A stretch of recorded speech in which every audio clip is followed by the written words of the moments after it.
นโอ้โนเราบ่เข้าใจเฮากระถึกแล้ว เพราะว่าเราบอกภาษาลาว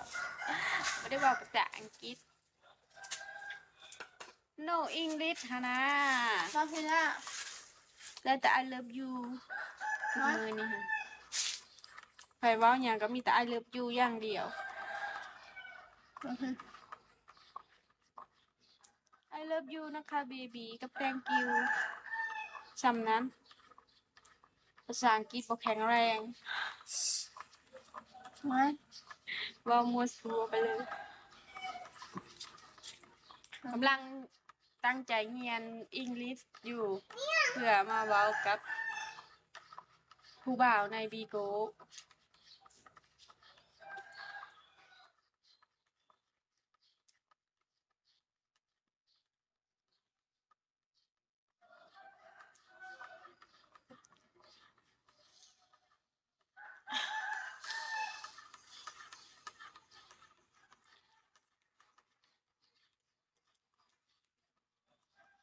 เงินเฮ็ดเล็บกับบ่ได้นี่บ่มีเงินเฮ็ดเล็บ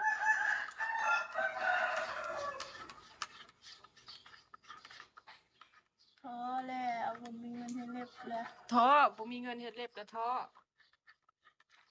บ่มีกำลังใจในการใช้ชีวิต อยากไปเฮ็ดนี่ผมมีเงิน เฮ็ดส่งคลิปเรียวมารัวๆอยู่ว้าวดอกผมว้าวนำอย่าซะพอแล้ว เปิดแล้วก็ กูนี่แหละ กูเมื่อยแล้ว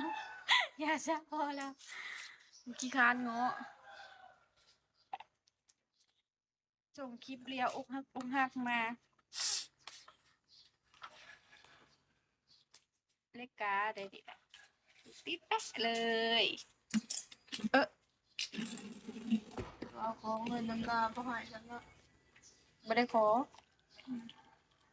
ขออีหยังบ่อยากหวานเขาแหละบ่เอาพอแหละเดี๋ยวมันสิเฮ็ดให้เรื่องยุ่งยากสับสนไปเต็กเราไม่ชอบเขาเราก็ไม่ต้องไปเอาของเขาน่ะเดี๋ยวยังบ่มีกะ ยังบ่มีก็บ่เหลือ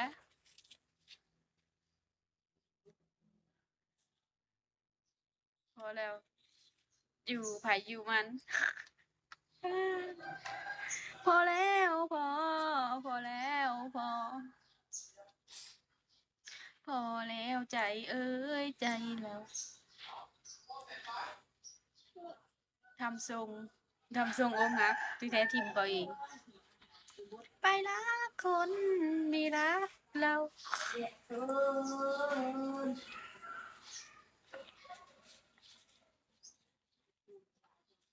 ปลี่ยนตัวเองให้เป็นคนใหม่กัดฟันฝืนให้เดินไปได้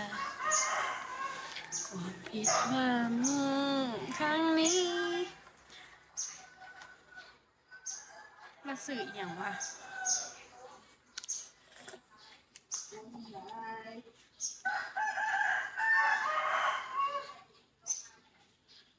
เฮามาได้เฉพาะตอนเย็นๆนะตอนร้อนๆเราบ่เห็นหน้าเฮาดอกโดยเฉพาะยามร้อนเฮาบ่มาเลยบ่ร้ายเลยนะยามร้อนนะได้เฉพาะยามหนาวกับยามฝนเท่านั้นยามหนาวกับยามฝนเราเห็นหน้าเฮายามร้อนแล้วเฮาจำศีลยามร้อนแล้วจำศีลเนาะเขาเจ้าว่าเฮาสิได้มือถือใหม่สมาร์ทโฟนรุ่นใหม่ ว่า ไม่หยัง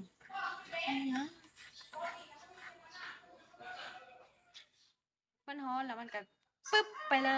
ยมูอีโหนอีเหน่หยังมันเย็นพุ่นแล้วมันจังกลับมา กินข้าวบ่ละฉากบอกเขาฮะฉากบอกเขา ขอบคุณค่ะ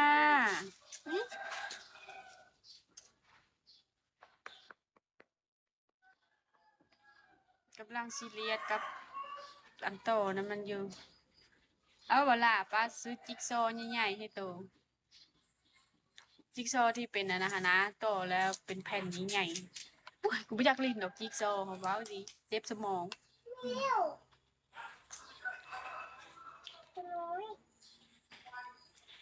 เอาแบบใหญ่ๆเอาแบบหลาย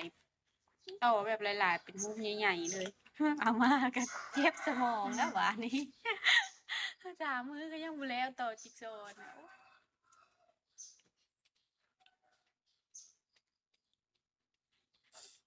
และเงินตัวน้ำท่วมแล้วบ่ไปนะแม่ไปรีดน้ำใส่ฮะปีนี้ลอยน้ำเก่งแล้วเนาะปีนี้ เก่งค่ะจะให้ลุงเลิกก็ได้เก่งทำได้ช่ำหัวเข่านี่ก็เลิกแล้วมันฮะ ไปน้ำลุงเสือแล้วตูกะสะพานยุกโลฮะตัวบ่เห็นบ่ศูนย์ส่วนมาแล้วศูนย์ เบิ่งยังให้ละส่วนมา เออสงสัยเว้าหลายเถื่อพูดนะหวยมันโพดตกเนาะเว้า ไปเมื่อผมทางนั้นก็รักสิสร้างเบียร์มาอีกส่วนเมือง ศูนย์ คนกำลัง พูดกำลังม่วนไปกัดจังวะ กำลังร้องเพลงครับกำลังแซวคนนั้นคนนี้นะเสือศูนย์บ่สุภาเดี๋ยวทิมแถวนั่นล่ะเอาคนที่เป็นแน่นะกูขอขี่รถจักรไปท่าเด้อไปท่าอยู่คุณละ กูกันสิขี่รถจักรไปเอา เอ้าอย่าเลยปี บอก นี้ ก่อนแหละก็บอกลาก่อนแหละก็ตั้งสิขี่นะขี่รถจักรไปก่อนเด้อ เออ เจ้าขี่ไปโลดกับหมู่เจ้า2 คนนะ ไปบ้านแล้วปีนี้ฮะเขาเอาตำรวจไปเฮ็ดข้างแน่ได้ บ่ ไปเบิ่ง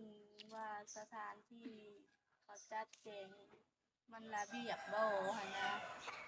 มีตำรวจแหละไปยืนเบิ่ง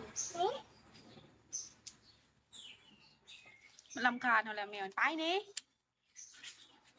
รำคาญเฮารำคาญหลานเฮาแมวก็ได้สบายดีเด้อคืนนี้เงียบแต่ว่าเล็กน้อยเฮาก็สิได้ลงในแบตเฮาสิเบิดแล้วมื้ออื่นเฮามาใหม่บ่แม่นเฮาหนีไหนเฮาก็อยากอยู่ดนๆอยู่อยากอยู่จักปีหนึงนี่นั่งอยู่ไปนี่ โมเมนต์หุ่นตำนานรักยาชา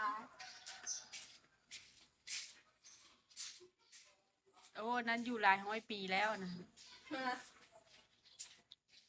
มีตำนานของยาชา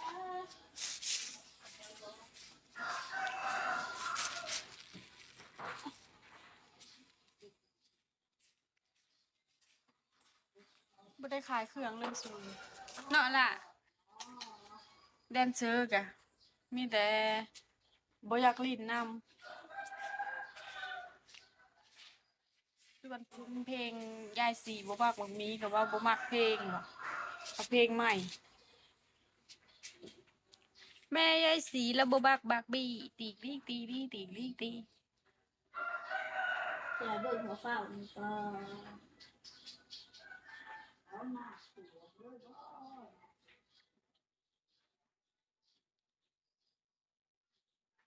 เพิ่นเอาอันนั้นปิดให้มันตัวนี้ตะบูตัวนี้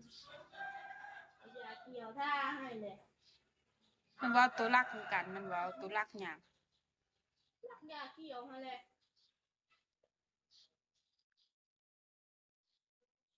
แม่รักของป้ามันว่า หลักหนาไปก็ไปเอานำเลยดิมือว่ามือนั้นก็ มันเป็นคนว่าเอง ว้าวปาก